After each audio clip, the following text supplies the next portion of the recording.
తిరుపతిలోని sun rise ఆసుపత్రిలో చికిత్స పొందుతున్న ముగ్గురు వైసీపీ నాయకులను పరామర్శించారు మాజీ సీఎం జగన్. మీడియాతో మాట్లాడుతున్నారు, లైవ్ లో చూద్దాం. చివరికి హాస్పిటలైజ్ అయి తీవ్రమైన దెబ్బలతో వాళ్ళ హాస్పిటల్లో ఉంటే ఏం సాధిస్తా ఉన్నారు చంద్రబాబు నాయుడు గారిని అడుగుతా ఉన్నాను. మీరు చేసే ఈ కిరాతకాలు, ఈ దారుణాలు వాళ్ళ ప్రజలు ఏమైనా భయపడతారనుకుంటున్నారా? ఎవరు భయపడరు. ఇది ఇంకా కోపంగా మారుతుంది.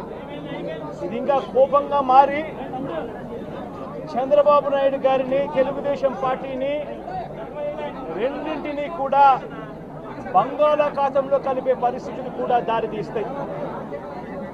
మామూలుగా ఒక కొత్త ప్రభుత్వం వస్తే ఆ ప్రభుత్వం మీద వ్యతిరేకత రావడానికి కాస్త కూస్త టైం పడుతుంది.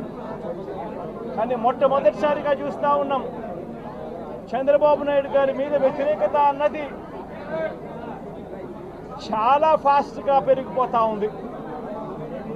నిజంగా ముఖ్యమంత్రిగా ఉన్న వ్యక్తి గవర్నెన్స్ మీద ఫోకస్ పెట్టాల్సింది పోయి ఏం చేస్తూ ఉన్నాడు అన్నది ఒక్కసారి తనను తాను ప్రశ్నించుకోవాలి అని అడుగుతా ఉన్నా.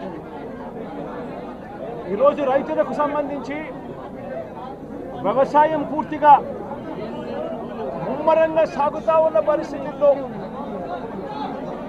రైతులకు తాను హామీ ఇచ్చిన మేనిఫెస్టోలో తాను చెప్పిన హామీ, రైతులకు 20,000 రూపాయలు పెట్టుబడి సహాయంగా ఇస్తానని చెప్పి రైతులకు ఎగరగొట్టేశాడు. ఇవ్వాల్సిన రైతు భరోసా సొమ్మును కూడా ఇవ్వకుండా, ఎక్కువ చేసి ఇస్తానన్న రైతు భరోసా సొమ్మును కూడా ఇవ్వకుండా రైతులకు మోసం చేశాడు. పిల్లలు బడులకు పోతా ఉన్నారు. ఎంతమంది పిల్లలు బడులకు పోతా ఉన్నారు అన్నది అందరికీ తెలిసిన లెక్కలే. ప్రతి సచివాలయంలోనూ ఎంప్లాయీస్ ఉన్నారు, మండల ఎడ్యుకేషన్ ఆఫీసర్లు ఉన్నారు. అయినా కూడా తల్లులను మోసం చేస్తూ అమ్మఒడి ఎగరగొట్టేశారు. ప్రతి పిల్లాడికి ఇస్తాను అని ఎన్నికలప్పుడు చెప్పిన హామీ, నీకు 15,000, నీకు 15,000, నీకు 15,000, నీకు 15,000 అని చెప్పి ఆ ప్రతి పిల్లాడిని చూపించి ఇస్తాము అని చెప్పి ఆ పిల్లలను మోసం చేశారు. ప్రతి అక్క చెల్లెమ్మలను మోసం చేశారు.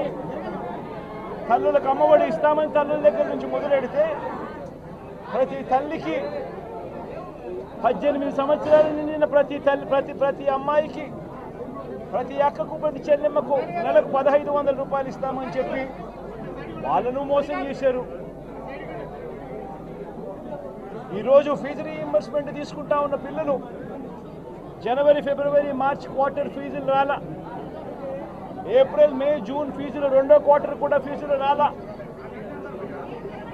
పిల్లలు చదువుకునేదానికి కూడా ఇబ్బంది పడే పరిస్థితిలోకి, ఫీజులు కట్టలేని పరిస్థితిలోకి కాలేజ్ యాజమాన్యాలు ఫీజులు అడుగుతా ఉన్న పరిస్థితిని ఈరోజు చూస్తూ ఉన్నాం.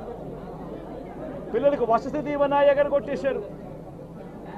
అక్క చెల్లెమ్మలకు సున్నా వడ్డీ కూడా రావాల్సిన సున్నా వడ్డీ కూడా మామూలుగా ఏప్రిల్లో రావాల్సింది, అది ఎగరగొట్టేశారు.